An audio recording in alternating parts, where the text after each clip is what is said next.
Hey y'all, so I'm just out walking around in the orchard and the bee yard and throughout the gardens today and just seeing what all kind of bees or butterflies or just seeing what action's taking place out here.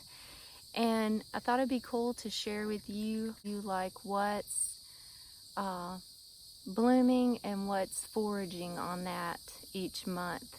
So for June, I'm going to share a tree, a shrub, a perennial ground cover, and an annual, and just show you what my honeybees are feeding off of and what other pollinators and beneficials are feeding off of in the month of June. There's a lot more than just those 5 things, but I'm just gonna kind of touch on about 5 things each month. Just kind of give you an idea of some different things that you could add to your garden to attract beneficials, feed our honeybees, we got to save our honeybees, and add pollinators to your garden. This is a Vitex or Lolich Chasm tree. I love this, it's beautiful. I have it in my apiary, my bee yard. I have one on this side, and I have another one on that side. It's tiny. You can barely see it right there. This has been planted about, I think 2 years. I think we're going on the 2nd year for this. And it gets to be about a 15-foot tree. It just has a really cool shape. It's got a neat form to it. And it's deciduous, so it'll lose its leaves in the winter, but it gets its foliage in the spring. And then it is June 7th, and it is really blooming. And it'll bloom for quite a while. And it looks like a butterfly bush. It looks a lot like a buddleia, a butterfly bush. But it is a tree. And the honeybees love it. Bumblebees love it. Native bees, butterflies, all kinds of pollinators love, and beneficials love this tree, and I love it. I love these beautiful lilac blooms. Let's see, I see bumblebees on here and some other bees. Let's see, there's a bumblebee. I was looking for honeybees.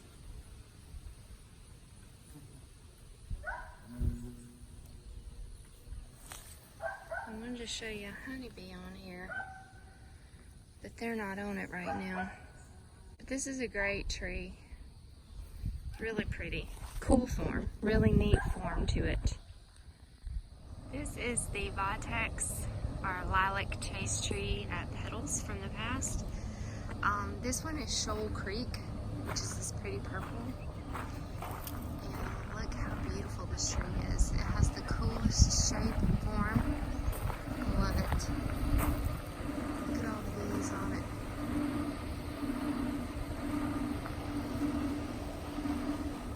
Butterflies are usually all over it too. It's just got a neat form to it. So this is what I got to look forward to.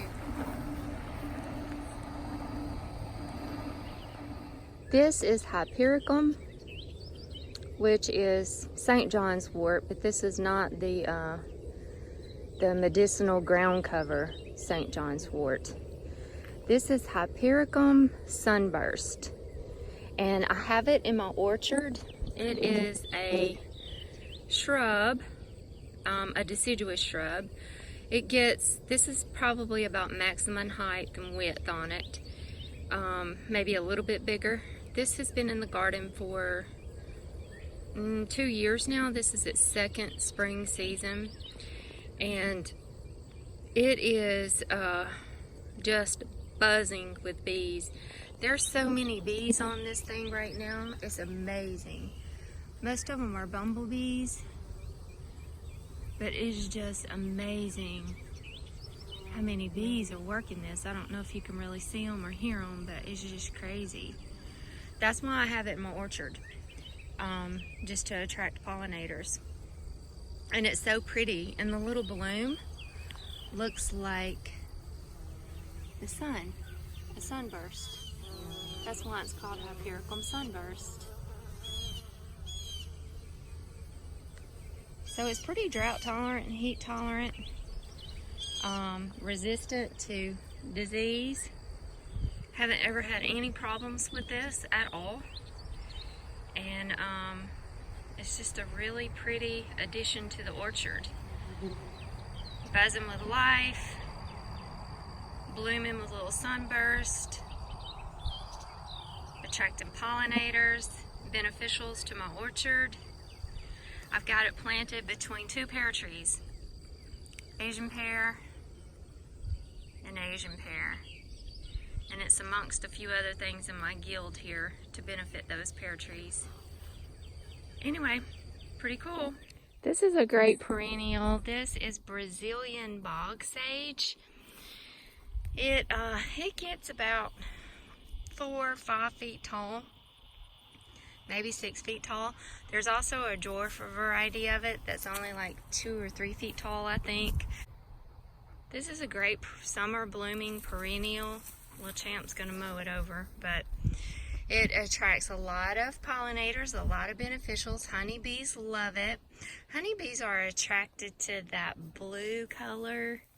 They see blues and greens and whites. Those are the colors that are like, that illuminate to them, and they see those colors. Whereas like hummingbirds are really attracted to red. Anyway, this is a great perennial. This is called Brazilian Bog Sage because it can grow in like a really wet environment. It can withstand having wet roots, but it also will adapt and be drought tolerant. So it's a great perennial to use. It does better with moisture, but it can adapt. I have it right here on the edge of this berm where the dry creek bed is, because a lot of water runs down this way. I don't know if you can tell, but you can kind of see where it kind of washes, and the water runs a lot right through here when we have heavy rains.